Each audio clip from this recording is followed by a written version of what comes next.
faible lueur des réverbères révélait des visages en larmes, déformés par la peur et le désespoir. La foule, agglutinée, ressemblait à un troupeau d'animaux effrayés, pris au piège. La tension vibrait dans l'air, comme la prémonition d'un désastre, la grève. Une paralysie des transports, affectant le Paris brillant, avait transformé cette soirée en un véritable cauchemar. Moi, Jean-Paul Delmas, un haut dirigeant d'une grande société financière, je me retrouvais au cœur de ce chaos. Mon luxueux Audi, couleur nuit, semblait s'être englouti dans le bourbier routier, bloqué dans un embouteillage infini. L'alternative, le métro, où il me fallait descendre, les dents serrées. La nouvelle annonçait que ce dernier moyen de transport allait lui aussi s'arrêter. Le désespoir, tel une toile d'araignée gluante, m'enveloppait de l'intérieur, me comprimant la poitrine. Il restait environ 20 kilomètres jusqu'à chez moi, à Neuilly-sur-Seine, où m'attendait ma femme bien-aimée et ma petite fille. Un taxi, il était ridicule d'y penser. Les voitures, telles des bêtes sauvages, chassaient les passagers, et les prix des courses avaient grimpé à des hauteurs inimaginables. Il ne me restait plus qu'une seule chance, le dernier train pour la Défense. La gare Saint-Lazare, grouillant de monde, ressemblait à une fourmilière agitée, troublée par une force inconnue. Un flot incessant de gens m'entraînait inéluctablement à travers cette masse en ébullition, vers le quai tant désiré. Mon cœur battait désespérément dans ma poitrine. Enfin, j'atteignis mon but. À travers le vacarme assourdissant de la foule, à travers les cris et les injures, une annonce parvint à mes oreilles. Le dernier train pour la Défense. Départ dans 5 minutes. 5 brèves minutes, gorgées d'espoir. 5 minutes pour tenter de s'échapper. Lorsque les portes de la voiture s'ouvrirent avec un sifflement, une sensation étrange, presque irréelle, m'envahit. La voiture était étonnamment vide, tel un navire fantôme abandonné. Il se tenait là, solitaire, n'attendant qu'un seul passager. À l'intérieur, un silence pesant régnait, rompu seulement par le bourdonnement à peine perceptible des moteurs en marche, comme le battement de cœur d'un mécanisme sans vie. Monter ou fuir, la raison hurlait. Fuis, tant qu'il est temps. Mais la fatigue, le désespoir qui tordait mon âme et le désir irrépressible de retrouver ma famille, de revoir ma femme et mes 2 enfants, l'emportèrent sur la peur. Je pris une profonde inspiration et fis un pas à l'intérieur. Lentement, comme pour ne pas réveiller une bête endormie, je m'approchai de la fenêtre et m'assis sur le siège rigide. J'essayais de me calmer, mais l'angoisse, tel un serpent, continuait de se mouvoir dans ma poitrine, prête à jaillir à tout instant. Étrange, ce wagon désert, certes. Cela pouvait s'expliquer par le fait que les gens avaient simplement préféré d'autres modes de transport. Pourtant, l'espoir, si fragile et instable, s'alluma dans ma poitrine. Le train démarra, grinçant sur ses vieilles roues, comme pour rappeler son âge et le long chemin. À travers la fenêtre, les vues familières de Paris défilèrent, mais dans une lumière déformée, fantomatique. Comme à travers une brume, les bâtiments et les rues connues glissaient. Les gares passèrent sans arrêt, comme si elles n'existaient pas. Habituellement animées, Les quais où la vie bouillonnait étaient maintenant plongés dans l'obscurité, dépourvus de tout signe de présence humaine. Aucune forme, aucun son, aucune lumière. Dans le wagon, un silence sinistre régnait toujours, brisé seulement par le rythme régulier des roues sur les rails. On n'entendait pas un mot, pas un bruit de roue, seulement un bourdonnement croissant, à peine perceptible, qui devenait de plus en plus obsédant. J'ai sorti nerveusement mon téléphone, avec l'intention d'appeler ma femme, mais la connexion était traîtreusement absente. Pas une barre sur l'indicateur, pas l'ombre d'une connexion. Le temps s'écoulait d'une manière insupportablement lente. 10 minutes, 20, ou peut-être 1 heure entière. L'horloge de la gare semblait s'être arrêtée, affichant la même heure. Le cadran indiquait exactement 3 heures. Des frissons me parcoururent l'échine, me glaçant la peau. Une sombre prémonition flottait dans l'air. Quelque chose clochait, indubitablement. Quelque chose d'inquiétant, annonciateur de malheur. Soudain, la lumière dans le wagon se mit à danser, telle une âme effrayée. Les lampes blafardes semblaient sur le point de s'éteindre, projetant des ombres menaçantes sur les sièges solitaires et vides.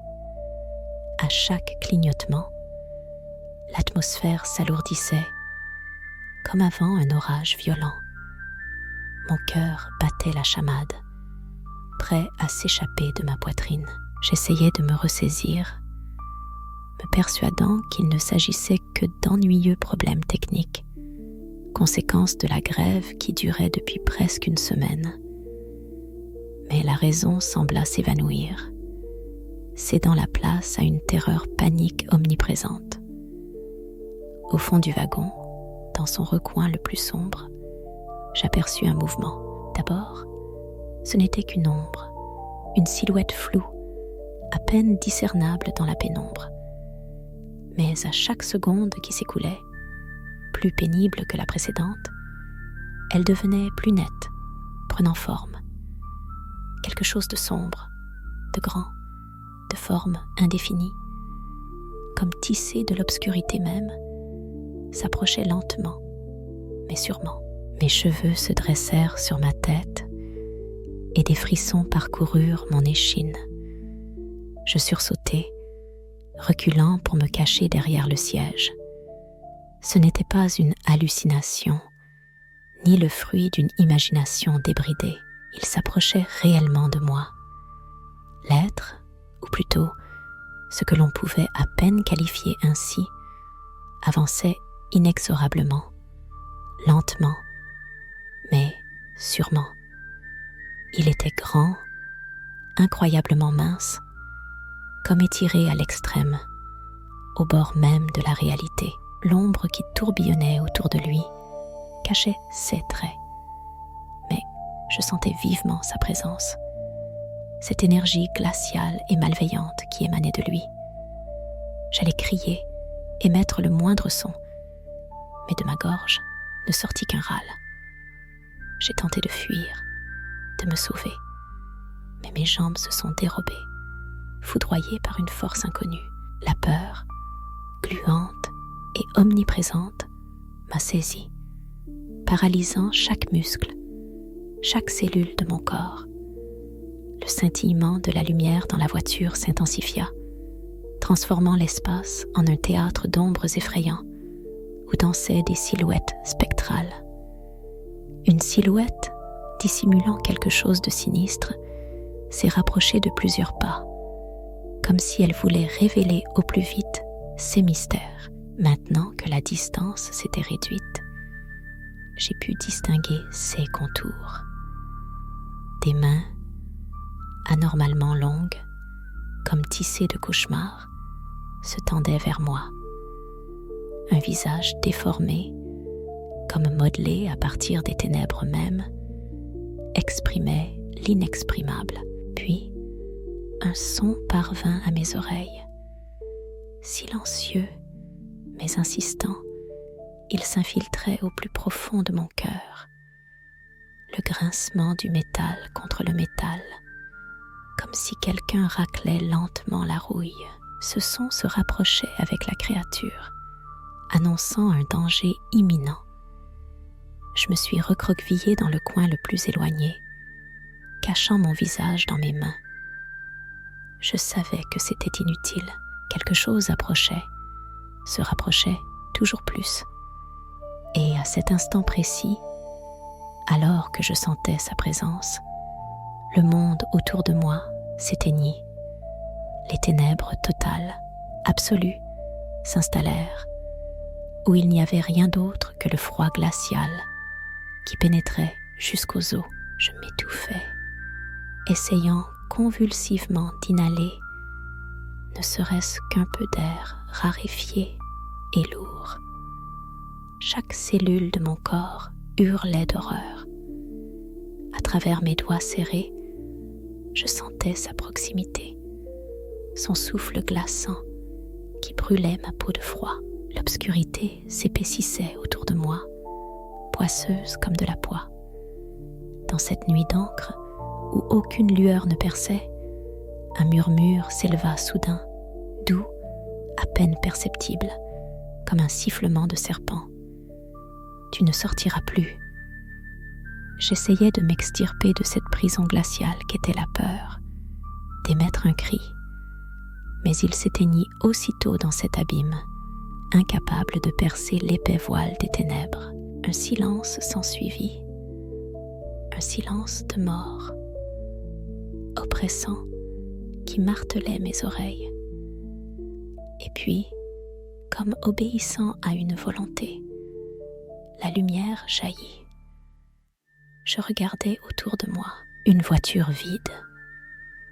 Tout semblait identique à avant, mais l'horrible sensation de la présence d'autre chose, la terreur qui m'avait paralysée, ne me quitta pas une seconde. Comme s'il y avait quelqu'un d'autre dans la voiture, invisible, mais non moins réel, comme si un observateur invisible me suivait, sentant chacun de mes pas. Je suis littéralement sortie en courant du wagon à la gare de la Défense, m'extirpant de cette prison suffocante. Autour de moi, un silence de mort, pas un son pour le troubler, pas une âme, seulement un désert mortel qui dévorait du regard. La route devant moi semblait interminable, s'étendant vers l'inconnu. Je me suis précipitée vers mon bureau, espérant trouver refuge dans un environnement familier, dans le flot des papiers et des rapports. Peut-être qu'en me plongeant dans le travail, je pourrais échapper à la sensation accablante d'anxiété, à cette sinistre tranquillité. Il fallait absolument faire quelque chose, à tout prix. En entrant, j'ai senti la porte se refermer derrière moi, avec un bruit sourd. Je me suis retournée instinctivement, cherchant du regard celui qui aurait pu le faire. Mais il n'y avait personne. Encore une fois. L'étrange sensation d'inquiétude s'intensifiait à chaque seconde. Le bureau m'accueillit dans un silence de mort. Pas une seule âme. Les ordinateurs ronronnaient monotones, leurs écrans scintillants. Des papiers soigneusement rangés jonchaient les bureaux, mais un vide oppressant flottait dans l'air. Quelque chose clochait ici. Absolument tout semblait s'écarter du rythme habituel. On aurait dit qu'une main invisible avait coupé le son dans cet immense bâtiment, autrefois plein de vie. Sur l'un des bureaux poussiéreux, encombrés de papiers et de vieux livres, je remarquai une lettre. Elle reposait là, se distinguant au milieu du chaos, et elle m'était adressée. Mon cœur se mit à battre à tout rompre dans ma poitrine, et mes mains tremblèrent quand je tendis le bras vers l'enveloppe. Lentement, comme effrayée de briser quelque chose de fragile, Je le dépliai. À l'intérieur, en grosses lettres légèrement cursives, on pouvait lire « Jean-Paul, tu sais ce qu'il faut faire. Tu l'as toujours su. » Un étrange sentiment me transperça, un mélange de peur et de quelque chose de familier, remontant des profondeurs de ma mémoire. En dessous, sous ces mots, il y avait un seul mot, mais d'une telle importance. Ils t'attendent. Ils. Qui sont-ils? Qui sont-ils donc? Que veulent-ils de moi? 6 questions, telles des abeilles sauvages, essaimaient dans mon esprit, piquant ma conscience d'aiguillons de peur. Aucune réponse. Seule une horreur glaciale saisissait mon âme, paralysant ma volonté. Je pris ma décision. Fuir d'ici, de ce cauchemar, de la menace qui planait. J'avais déjà fait un pas vers la porte, dans l'intention de m'échapper, quand mon regard tomba involontairement sur la fenêtre, et dans la lumière tamisée, je vis mon reflet, mais ce n'était pas moi. Dans le miroir trouble, au lieu de mon visage effrayé, se reflétait une imitation déformée de la créature que j'avais entrevue dans le wagon. 6 yeux, noirs comme 2 gouffres sans fond, se plantèrent droit dans les miens. Je reculai, incapable de retenir un cri. Il jaillit de ma poitrine, déchirant le silence du wagon. Mais il était trop tard. Une affreuse réflexion reproduisit tous mes mouvements, comme au ralenti. Et alors, directement dans ma tête, un chuchotement glacial et sinistre retentit. « Tu fais désormais partie des nôtres. Bienvenue à la maison. » J'essayais d'articuler ces mots, mais le cri resta bloqué, profond dans ma gorge, emprisonné par l'horreur. Mon corps sembla s'embraser.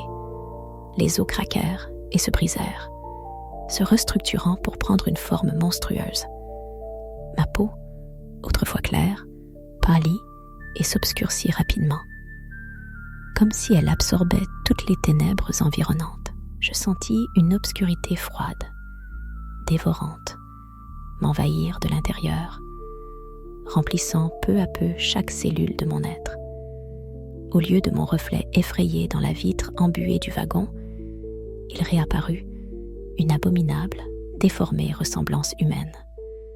La créature, figée dans une grimace muette d'un sourire malveillant, me fixait, puis le néant le plus complet. Après un certain temps, je revins à moi. Je ne saurais dire combien de temps s'était écoulé, des heures, des jours, ou peut-être des mois. Je ne pouvais que le supposer. J'étais debout dans une rame de métro. Elle était aussi vide que la fois précédente, d'une froideur mortelle et silencieuse. Une oppressante quiétude régnait, brisée seulement par un grondement sourd, comme des mécanismes lointains en activité. Les stations défilaient devant la fenêtre, sans s'arrêter, mais à présent, tout avait basculé. J'étais devenue une partie de ce flux. Je sentis la faim, une faim dévorante, impossible à rassasier. Une faim d'humain. Lorsque le train, grinçant, se rapprocha de la gare de Châtelet-les-Halles, je les vis. Ils se pressaient sur le quai, comme un troupeau attendant son destin. Leurs visages semblaient irradier d'ignorance, d'espoir et de peur. Cette dernière, assurément, était la plus alléchante. Les gens attendaient le train. Sur mon visage encore inexploré, un sourire s'épanouit. Je savais ce qu'il fallait faire. J'étais parfaitement conscient de mon nouveau rôle dans cette représentation sans fin. Le cycle se répétait sans cesse, comme un disque rayé. Des wagons vides, une attente tendue, une rencontre glaçante. Et chaque fois qu'une nouvelle victime tombait dans le piège, un nouveau membre de l'équipe apparaissait. Nous avions toujours besoin de nouveaux conducteurs pour notre train infernal. J'en étais désormais une partie de ce cauchemar. Je ne pouvais pas m'arrêter. Et, à vrai dire, je n'en avais pas envie. Seulement après de longues années, quand des dizaines de trajets s'étaient accumulés derrière moi, j'ai commencé à comprendre la véritable nature de ce qui se passait.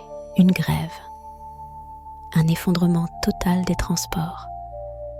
Tout cela s'est avéré n'être qu'un piège perfide, un leurre habilement tendu pour des gens comme moi, pour ceux qui sont prêts à tout abandonner pour le foyer et les proches, pour ceux qui sont prêts à vendre leur âme pour une illusoire illusion de sécurité. Notre train n'était pas qu'un simple moyen de transport. Il était un portail, une porte vers l'inconnu, un lieu où les fines limites entre les mondes s'effaçaient sans pitié. Là où l'obscurité se nourrit, c'est la peur. Et nous sommes les guides de ce cauchemar, les machinistes condamnés à conduire éternellement notre train sur les rails de l'horreur. Nous sommes ceux qui maintiennent inlassablement le mouvement, ceux qui récoltent la moisson sanglante. Nos passagers, ils ne sont pas de simples compagnons de voyage. Ils font partie de nous, se fondent dans l'obscurité, perdant à jamais l'espoir d'être sauvés. À chaque kilomètre franchi, à chaque regard qui s'éteint dans les wagons, je prenais de plus en plus conscience de l'effroyable vérité de ce trajet maudit. Et alors, la compréhension vint. La créature que j'avais aperçue dans le wagon n'était pas seule. Il y en avait une multitude. Elles attendaient patiemment. Ils attendaient, guettant l'audacieux qui oserait prendre le dernier train. Ils étaient nés de la peur, échappés des profondeurs des cauchemars humains, l'incarnation de l'horreur nocturne ayant pénétré le monde des mortels. Des fragments de souvenirs refaisaient surface. Flous, mais présents. Je n'ai pas toujours été comme ça. Des images remontaient aussi. Ma femme, ma petite fille. Je me souvenais des rires, du confort et de la chaleur du foyer, du crépitement des bûches dans la cheminée les soirs d'hiver. Mais tout cela appartenait à un passé lointain, au-delà d'un voile temporel. Très loin. À présent, j'étais une partie de ceci, de quelque chose d'autre, à jamais. L'un des moments les plus glaçants de ma vie me frappa, alors que, dans une voiture complètement vide, je croisais son regard, celui d'une collègue. Elle était l'incarnation même de l'élégance. Un maquillage impeccable, des mains soignées, des vêtements coûteux. Elle s'appelait Hélène. Notre rencontre eut lieu à la bruyante gare du Nord. Ce soir-là, la gare semblait particulièrement sombre, éclairée par la faible lueur des lampadaires. Elle, comme moi, avait l'air perdue, effrayée. La peur se lisait dans ses yeux, révélant un trouble profond. Hélène, tout comme moi, se dépêchait de rentrer chez elle, auprès de sa famille, désireuse de quitter cet endroit au plus vite. Elle ne se souvenait absolument pas de sa vie antérieure. Tout ce qui était gravé dans sa mémoire était une sensation de faim atroce et le besoin obsessionnel de trouver de nouveaux clients. Nous avons passé beaucoup de temps à discuter.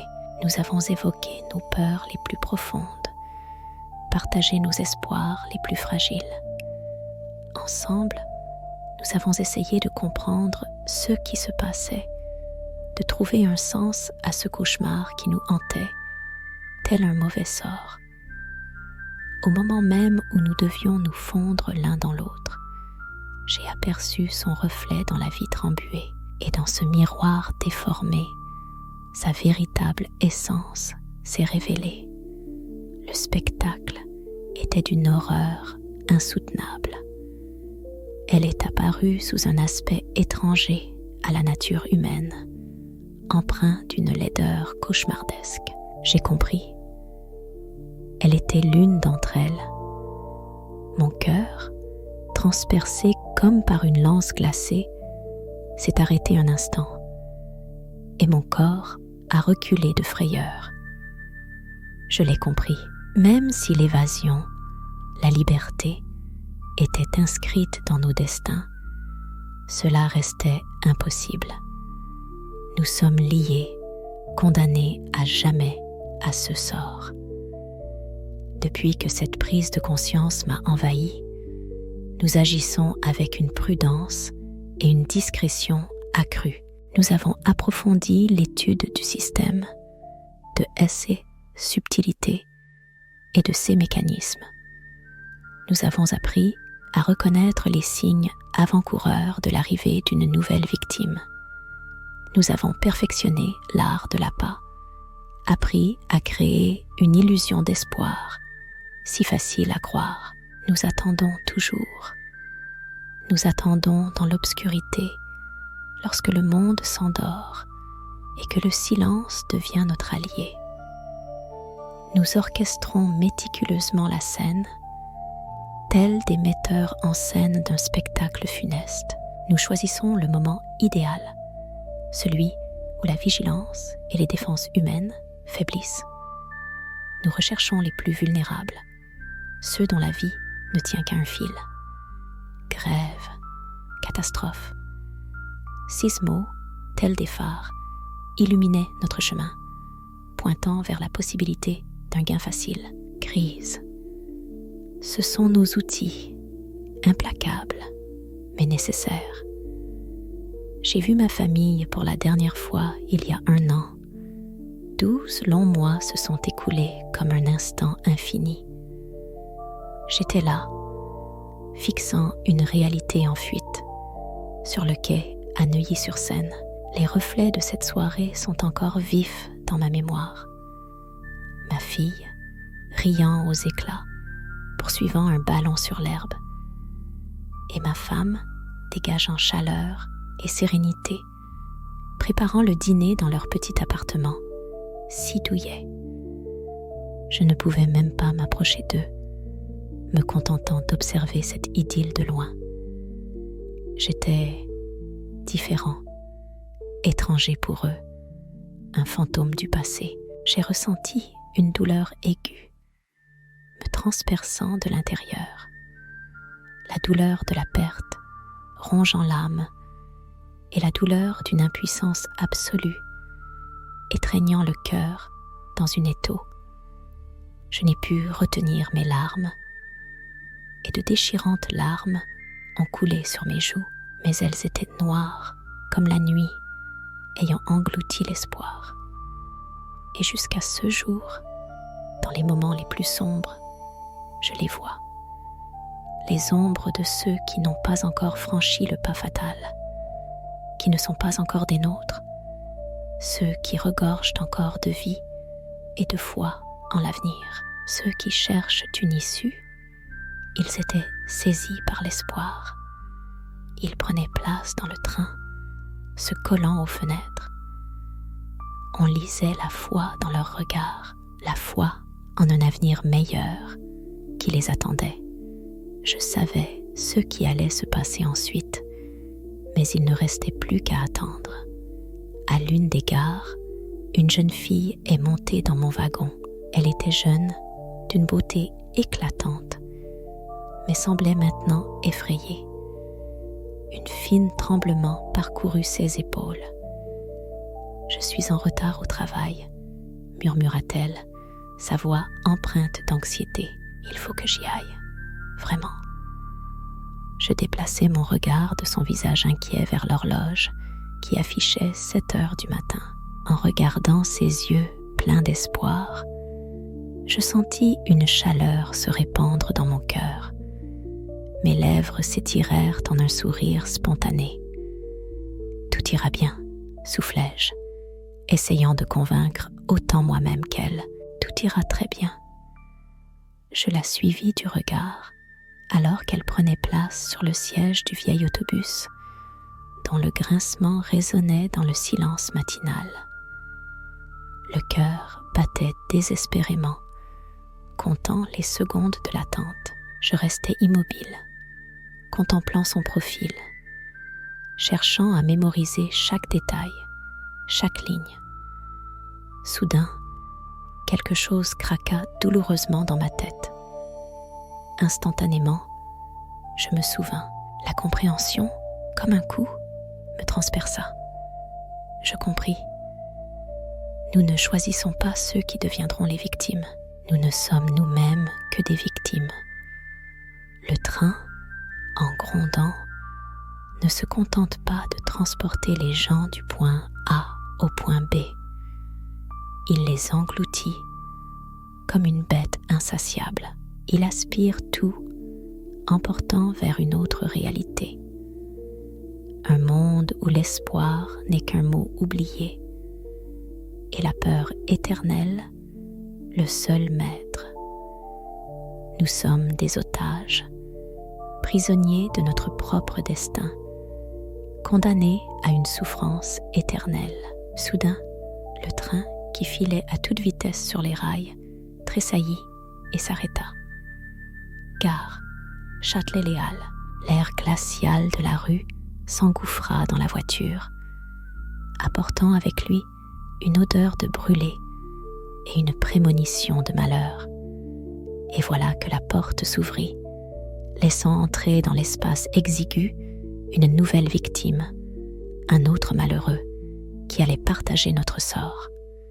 Je l'observais, la peur était figée dans ses grands yeux. J'éprouvais de la compassion, profonde et dévorante.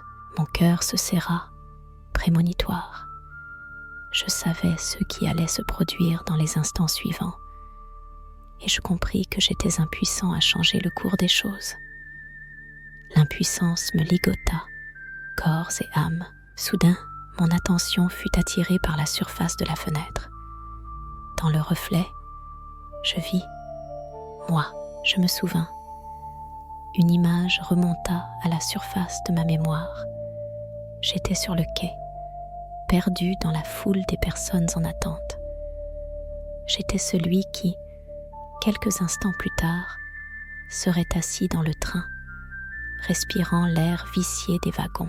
Et alors, comme un voile tombant de mes yeux, je réalisais une vérité glaçante. Nous sommes tous un cercle vicieux qui se répète sans cesse, un cauchemar infini dont il n'y a pas d'issue, un grincement de frein, et le train s'arrêta. À la station suivante, les portes s'ouvrirent, invitant de nouveaux passagers dans ce voyage sans fin. Je perçus une lumière, et dans cet éclat, je distinguais les visages de mes proches. Voici ma femme, un sourire sur les lèvres, les yeux brillants d'amour. À côté, ma fille, si petite, mais déjà si proche, avec des rayons de rire au coin des yeux. Elles me regardent toutes les deux, et dans leur regard, il y a de l'espoir. Des larmes montèrent à mes yeux, mais elles étaient d'une étrange couleur noire, aigre, comme de la cendre. Je n'eus pas le temps de réaliser ce qui se passait qu'une vague de douleur brûlante transperça tout mon être. Une terrible douleur me foudroya. Je hurlai d'horreur, mais mon cri s'éteignit dans un silence sinistre, un silence qui sembla durer une éternité, le silence d'un cauchemar infini. Il n'y avait rien autour, que des ténèbres absolues, froides et collantes. Je m'y agitais, comme une âme prise au piège. Des questions tourbillonnaient dans ma tête, mais les réponses s'échappaient, se dissolvant dans le vide.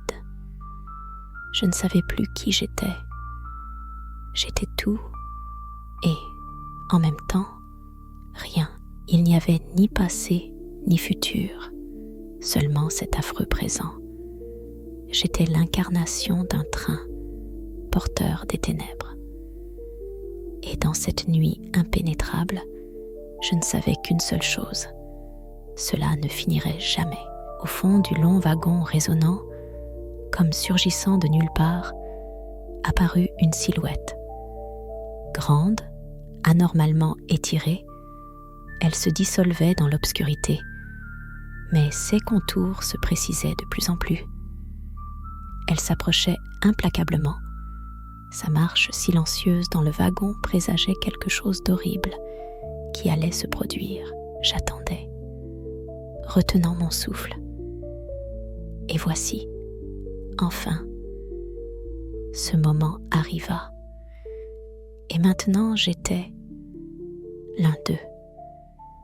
Dans cet ultime instant, alors que l'ombre froide m'avait presque entièrement englouti, je compris la vérité. Ce n'était nullement une grève ordinaire. Pas un effondrement des transports perturbant le cours habituel des choses.